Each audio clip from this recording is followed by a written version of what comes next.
আসসালামু আলাইকুম। আশা করি সবাই ভালো আছেন। আলহামদুলিল্লাহ আমরাও সবাই ভালো আছি আল্লাহর রহমতে।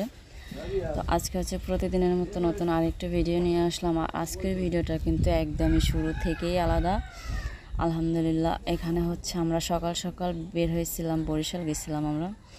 বরিশাল থেকে ডাক্তার দেখে আসছি, আসার পরের যে মুহূর্ত সেটা, যেমন সকালবেলা 8টা বাজে বের হয়েছি, বাসায় আসতে আসতে 2টা 2:30টার মতো বাজে। আর গা গোসল দিলাম, খাওয়া দাওয়া করলাম।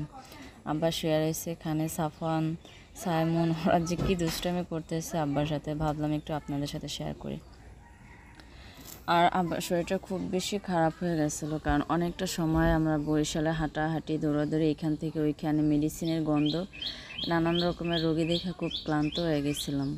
তো আমারও কিছু টেস্ট করাইছি, রক্ত পরীক্ষা করাইছি, তারপরে হচ্ছে আলতা, এক্সরে, এটা সেটা সব কিছু মিলে অনেকটা সময় গেছে। তো আসতে এই জন্যই বেশি লেট হয়েছে। তো অনেকগুলো ওষুধপত্র নিয়ে আসছি, কোনো রকমের গা গোসল ধুয়ে একটু খাওয়া দাওয়া করলাম। তো আব্বাও খাওয়া দাওয়া করার পরে শরীরটা একদমই ছেড়ে দিচ্ছে। আর সেই শরীরের উপরেই আমাকে সাফওয়ান অনেক দুষ্টামি করতেছে। সাফওয়ান যদিও ছোট, সাইমনও করতেছে। সাইমন তো মার্শাল্লাহ এখন অনেক বড় হয়েছে, তারপরেও আব্বা কখনো ধৈর্য হারাইয়া কখনোই কোনো কিছু বলে না। আর এভাবে শুধু আমাকে সালমানই কখনো করে না, কিন্তু তোহা, সাইমন আর আমাকে সাফওয়ান বেশ অনেকটা পরিমাণে এরকমের করে আব্বার সাথে। আর আব্বারও যদি ক্লান্ত না লাগতো, এখন পিঠের উপরে নিয়ে ঘোড়ার মতো নাতিদের অনেক মজা দিত, কিন্তু আজকে সেটা আর পারতেছে না। তো এখন হচ্ছে সন্ধ্যার একটু আগ মুহূর্ত, ঔষধগুলো খাওয়ানোর পরে হচ্ছে প্রচুর ঘোরাইতেছিল। তো ভাবলাম যে এখন একটু পেয়ারা কেটে খাই। আর এই পেয়ারাগুলো হচ্ছে গিয়ে আব্বা কাজে গেছিলো গেল কালকে, না জান তার আগের দিনকে আমরা আসার আগে এসতে, তখন আইনে রাইখা দিছিল। তা আমি তো আজকে কম হলে 1 সপ্তাহ ধরে বলি আজকে যাব না হয় কালকে যাব, এভাবে করে বলতে বলতেই আজকে 2 দিন হয়েছে চলে আসছে। তো আসছি গেল কালকে, আর ডাক্তার দেখাতে গেছিলাম আজকে সকালবেলা। তো আসার পরে হচ্ছে পাওয়ারি যে ওষুধগুলো, ওর দুপুরের ডোজটা তো খাওয়া হয়েছিল, খুব বেশি ক্লান্ত লাগতেছিল, ঘুরাইতেছিল, ভাবলাম একটু টক পেয়ারা খাই। আর টকগুলো হচ্ছে, পেয়ারাগুলো এমনিতে কিন্তু টক লাগে না, মোটামুটি বেশ মিষ্টিই লাগে। তো সেই পেয়ারা দেখে মা হচ্ছে 2টা পেয়ারা আগে থেকেই লুকায় রেখে দিছিল, আর এখন খাইতেছি। একটু লবণ মরিচ সরিষার তেল দিয়ে মাখায় নিলাম। হ্যাঁ, কি সারাদিন যেভাবে শরীরটা ছিল, ভাবতেই পারি না যে আপনাদের সাথে কথা বলতে পারবো। তো এখন একটু ভালো লাগতেছে, যার কারণে কিছু খাওয়া দাওয়া শুরু করে দিলাম।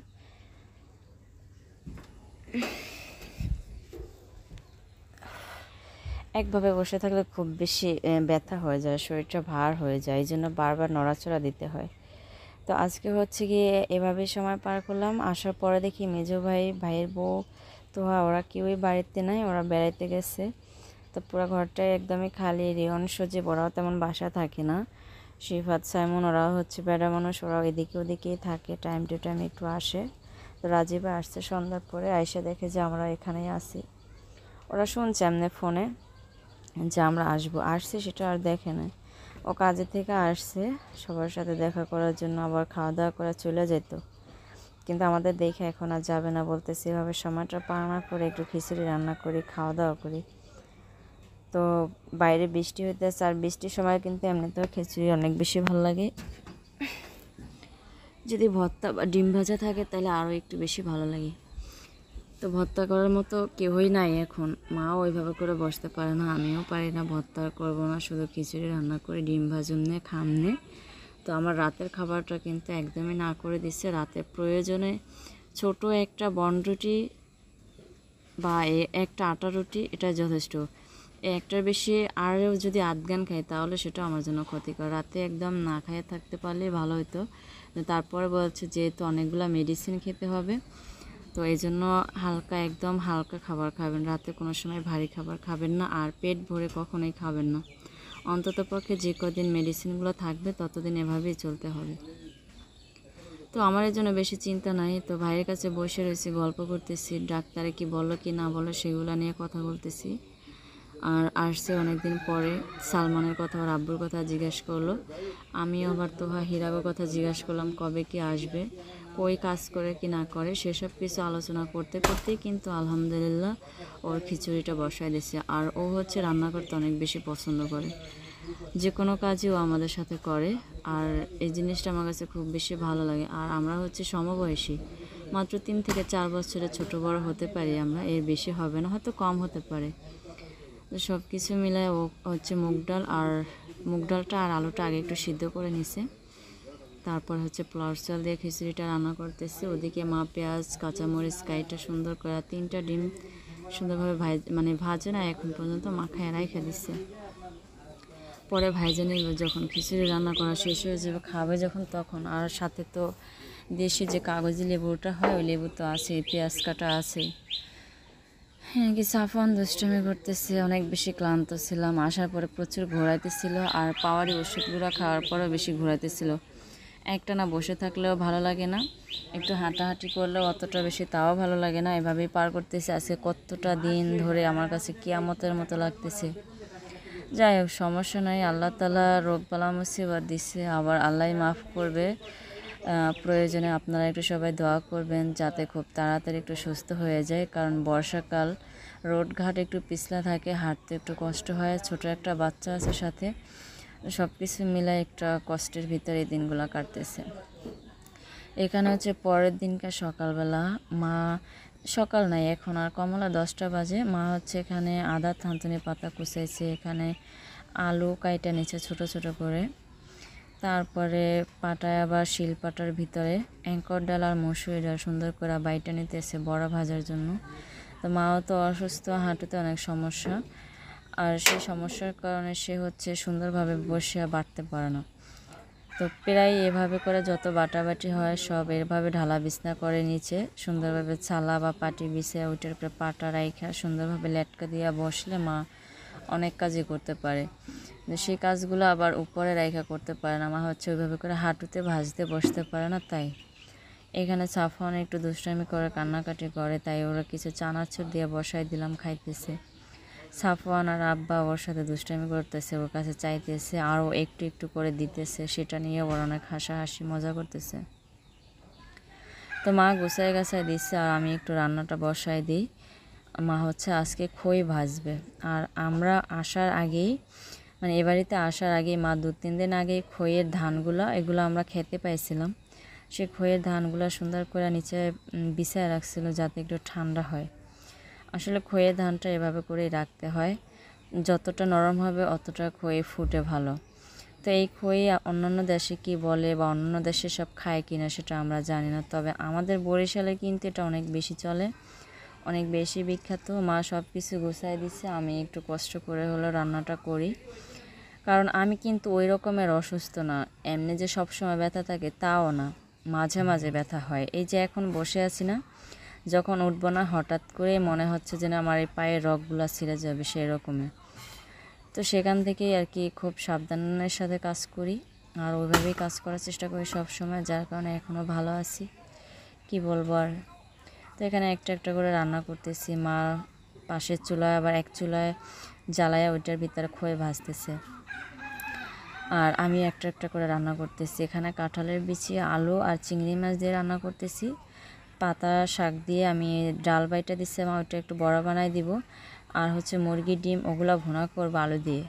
যেহেতু মানুষ বেশি না তার ভিতরে আবার মেহমান আসতেছে একজন, আমার নানি রাজীবে, আজকে আমরা এখানে এখন আর শ্বশুরের বাড়িতে যাবে না, যতদিনে ওর বউ না আসুক তাতে ওর সমস্যা নেই, যেহেতু আমরা চলে আসছি। ফোন দিবে, তোয়ার সাথে কথা বলবে, হীরার সাথে কথা বলবে, কাজ করবে, আর এই মার ঘরেই খাবে, এই আর কি। তো এখানে মা হচ্ছে প্রায় 20 সেরের মতো ধান একদম ঠান্ডার ভিতরে ঠান্ডা মাটিতে বিছায় রাখা দিচ্ছে, কারণ এই ধানগুলো হচ্ছে সৃজনের যখন পৌষ মাস ছিল তখনকার ধান, আর এগুলো ভালোভাবে শুকায় ড্রাম ভরে রাখতে হয়, না হলে পোকে ধরে খুব তাড়াতাড়ি নষ্ট হয়ে যায়। তো মা এভাবে করে রাইখা দিচ্ছে, যেহেতু শুকনো ধান এই জন্য মাটিতে 4-5 দিন ধরে বিছায় রাইখা দিচ্ছিলো, আর এখন একটু নরম হয়েছে। আর যেহেতু বর্ষাকাল এই খইটা অনেক বেশি খাইতে ভালো লাগে, তাই ভাজা শুরু করে দিছে। এই খইটা হচ্ছে আব্বার কাছে অনেক পছন্দ, আর আব্বার পছন্দ হচ্ছে গিয়ে মা সবসময় এই জিনিসটা মনে রাখে, যত কষ্টই হোক তার সবসময় পছন্দের খাবারগুলো রেডি করার চেষ্টা করে। তো খই ভাজতেছি 4-5টা এভাবে, আর খই এভাবেই আমাদের দেশে ভাজে, অন্যান্য দেশে কী রকমের ভাজে সেটা আমরা জানি না। মা হচ্ছে সামনে একটা নতুন সালা বিছায়া দিছে, এটার ভিতরে ঢাইলা ঢাইলা ফালায়। আর হচ্ছে গিয়ে ওইভাবে করে ফালাইতে হয়, না হলে সব চুলার ভিতরে যায়, তারপর অনেক খই লস হয়ে যায়, মানে নষ্ট হয়ে যায়। এখানে সাফওয়ানের ভাইয়ের দোকান থেকে জেমস, মামা বিস্কিট, তারপর এমনি 5 টাকা দামে 2টা বিস্কিট, এসব টুকিটাকি খাবার এনে দিচ্ছিল। আর এটা এনে দেওয়ার কারণ হচ্ছে এটা ও হচ্ছে খুব জ্বালা একবার এখানে আসার পরে, যদিও সবার সাথে একটু একটু সময় পার করে, তারপরও কান্নাকাটি করে মাঝে মাঝে। কারণ আমি তো নামতে দিই না, এবার একটু একটু কাদা আছে, এই জন্য নামতে দিই না বেশি একটা। ঘরে থাকো, কাপড় চোপড় নষ্ট করলে মা অসুস্থ, আমি অসুস্থ, কে ধোয় আর কি করে। এক জায়গায় আসলে তো একটু ভালো কাপড় চোপড় আনতে হয়, পরাইতে হয়। নিজের বাড়িতে বসে তো সিরাটাও পরা যায়, তো সেই হিসেবে এখানে আসলে একটু কষ্ট হয়ে যায়। তো মা হচ্ছে প্রায় 8 থেকে 10 সেরের মতো ধান ভাইজা ফেলাইছে। তো মা এখন হাঁটুতে ব্যথা, আর বসে থাকতে পারে না, এই জন্য নানিরে ফোন দিলাম। তো নানির বাড়ি এখান থেকে হাইয়েস্ট 20 মিনিটের পথ। নানি খুব তাড়াতাড়ি করে চলে আসছে, আর আসার পরে এখন নানি ভাজতেছে। তো সব কিছু মিলাইয়া মোটমাট প্রায় 18 সেরের মতো, পাকা 18 সেরের মতো ধান ভাইজা নিছে। আর এইগুলো দিয়ে নানির বাড়ি দুই ভাইয়ের ঘরে, 2 চাচির ঘরে দাদিরটা আলাদা, আমার 2 বোনের জন্য সব কিছু আলাদা আলাদা করে দিবে। তো এগুলো হচ্ছে ভাজতে অনেক কষ্ট হয়, ছাই দিয়ে আর বালু একসাথে মিলায় তারপরে মা ভাজছে। আর নানি আসার পরে এখন শুধু বালি দিয়ে ভাজতেছে। আর নানির হাতে খই অনেক বেশি ফোটে আমার মায়েরটা থেকে। তো বস্তায় বস্তায় পাতিলে পাতিলে যা ভাজা হয়েছে সেগুলো মা এইভাবে করে রেখে দিচ্ছে। আর যেটুক ভাজতেছে পুরাটা ভাজা হয়ে গেলে এখন শুধু ধান ছাড়ানোর পালা। তো এখানে এখনও এতটি ধান রয়ে গেছে, ভাজা হইতেছে না। তো এগুলো সব ভাজবে, যেগুলো নিচ্ছে সেগুলো ভাজা হলে এগুলো ভাজবে। তো আমি অসুস্থ শরীর নিয়ে মায়ের বাড়িতে করে রান্না করলাম একটু একটু করে। এখানে ডিম ভুনা করছি 5টা, 6টা ডিম সিদ্ধ দিয়েছিলাম, একটা আবার পরে মা সাফওয়ানরে দিল, সাফওয়ান খাইয়া ফেলাইছে। আর এখানে হচ্ছে 5টা ডিম আছে, আলু দিয়ে ভুনা করছি। এখানে কাঁঠালের বিচিটা ভুনা করছি, মোটামুটি হালকা ঝোল আছে। আর অনেকগুলো ডালের বড়া ভাজছি। এগুলো ভাজার সময় আমরা কম হলে 8 থেকে 10টা বড়া সবাই একটা একটা করে খাইয়া ফেলাইছি। ছোটো ভাই আবার আসছে, সে আবার একটা গাছের থেকে কাঁঠাল কেটে নিয়ে আসছে। আর কাঁঠালটা এখন পর্যন্ত পাকে না, এটা আনছে আজকে 2 দিন হয়েছে গাছ থেকে পায়রা, তো ওইভাবে করে রয়েছে। তো আমাকে খই ভাজা শেষ, দুপুরে খাওয়া দাওয়া শেষ। এখন হচ্ছে সন্ধ্যার আগ মুহূর্ত, কিন্তু আবহাওয়াটা ছিল এমন যে এখন রোদ উঠবে সকাল। এখন প্রথম সূর্যটা যখন ওঠে তখন যেরকম আবহাওয়াটা, এখন আবহাওয়াটা এমন ছিল। তো যদিও এমন আবহাওয়া থাকলে সমস্যা নাই, রোদ আর আসবে না সেটা আজকে শিওর আমরা, বৃষ্টি আসার সম্ভাবনা আছে তাই। তো মা হচ্ছে এখন আর বসার মতো অবস্থানে নাই, খুব বেশি ক্লান্ত। এতগুলো প্রায় 1 কারি ধানের খই ভাইজা আমার মা আর আমার নানি খুব বেশি ক্লান্ত। আমি একটু একটু করে ক্লান্ত হয়ে গেছি। জি আম্মু, এখন ভাবতেছি নানি যেহেতু ভাজা শেষ চলে যাবে, তাহলে গরম গরম কটা খই পুচ্ছা দিয়া দিই নানিরে, তাহলে নানি খাইতে পারবো নানা সহ। জি আম্মু। আর 200, মাশাল্লাহ মাশাল্লাহ।